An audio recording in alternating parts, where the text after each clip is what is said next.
అందరికీ శుభోదయం. ఈరోజు దేవుని వాగ్దానం ఏమనగా, రోమీయులకు రాసిన పత్రిక 15వ అధ్యాయము 14వ వచనము. నా సహోదరులారా, మీరు కేవలము మంచివారును సమస్త జ్ఞాన సంపూర్ణులను ఒకరికి ఒకరు బుద్ధి చెప్ప సమర్థులనై ఉన్నారని నా మట్టుకు నేను మిమ్మల్ని గూర్చి రూఢిగా నమ్ముచున్నాను.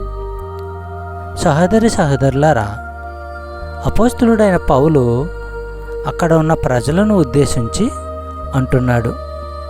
పౌలు నమ్మేది ఏంటంటే, మీరు మంచితనంతో సర్వజ్ఞానంతో నిండిన వారు, ఒకరికొకరు బుద్ధి చెప్పగలవారు అని వారిని అంటున్నారు. దేవుని ఆత్మ ఇచ్చే మరో ఫలము మంచితనము. గలాతీయులకు రాసిన పత్రిక 5వ అధ్యాయము 22వ వచనము మనము పరిశీలించినట్లయితే, దేవుని ఆత్మ ఫలమైతే ప్రేమ, ఆనందము, శాంతి, సహనము, దయ, మంచితనము, విశ్వసనీయత.